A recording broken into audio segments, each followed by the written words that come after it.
और मीरा। बहुत समय पहले की बात है।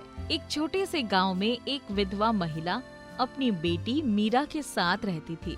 मीरा का दिल बहुत अच्छा था और वो हमेशा अपनी माँ की मदद करती रहती थी। वो इतनी अच्छी थी कि सभी लोग उससे बहुत पसंद करते थे। गांव में एक और महिला थी जिनके पास एक बेटी थी जिसका नाम था सोनी। सोनी बिल्कुल अपने माँ की तरह थी, घमंडी, स्वार्थी और बहुत क्रूर। एक दिन एक अजीब घटना घटती है। गांव में एक भयंकर सूखा पड़ गया। पानी की घातक कमी हो गई और फसलें मुरझाने लगी। लोग परेशान थे, पर एक दिन गांव के एक बूढ़े व्यक्ति ने एक समाधान दिया। वो बूढ़ा आदमी गांव के सभी लोगों से कहने लगा, जो भी अपनी ईमानदारी और नेक दिल से एक कठिन कार्य करेगा, उसे भगवान द्वारा आशीर्वाद मिलेगा। सभी लोग उत्सुक हो गए और हर किसी ने सोचा कि वो क्या कार्य हो सकता है। उस बूढ़े आदमी ने बताया कि गांव के पास एक बड़ा बगीचा है जहां बहुत सारे फल उगते हैं, लेकिन उसे तैयार करने के लिए किसी को बहुत मेहनत करनी होगी। बगीचे में एक विशेष प्रकार के फल थे जिन्हें केवल वही लोग उगा सकते थे जिनके दिल में अच्छाई हो। वो फल सभी के जीवन को सुखी बना सकते थे। अब इस कार्य को करने के लिए चुनने की जिम्मेदारी उन महिलाओं के ऊपर थी जो उस गांव में सबसे अच्छी थी। मीरा, तुम बहुत मेहनती और नेक हो। तुम वो काम कर सकती हो जिससे गांव की तकलीफें दूर हो जाए, माँ ने मीरा से कहा। मीरा ने मुस्कुराते हुए कहा, माँ, मैं ये काम जरूर करूँगी। लेकिन सोनी, जो अपने माँ के साथ रहती थी, उसने ये सब सुन लिया। उसकी आंखों में एक कुटिल मुस्कान आ गई। मुझे भी ये काम करना चाहिए, मुझे क्यों नहीं? उसने झल्ला कर कहा। इस प्रकार दोनों बहनों को एक ही कार्य सौंपा गया। अब हर किसी को ये देखना था कि कौन अपनी मेहनत और अच्छाई से कार्य को पूरा कर सकता है।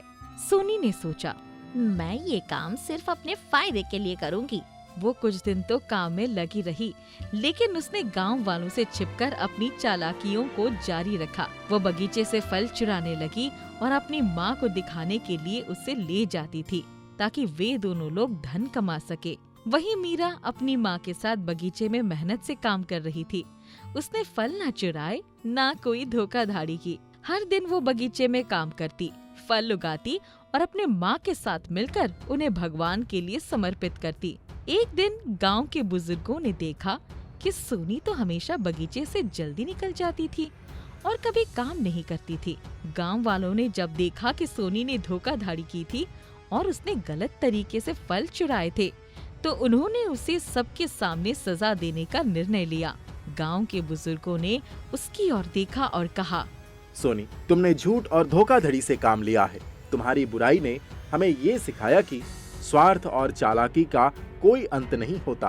तुमने मेहनत और ईमानदारी का मोल नहीं समझा। सोनी शर्मिंदा हो गई, लेकिन उसकी चालाकी को समझने में देर हो चुकी थी। गांव वालों ने उसे अपने घरों से बाहर कर दिया और उसे अकेला छोड़ दिया। अब उसे अपनी कड़ी सजा मिल रही थी। सोनी, जो हमेशा माँ के साथ धन के पीछे भागती थी, अब खुद ही फंस गई थी। उसका दिल और आत्मा दोनों ही खोखले हो गए थे।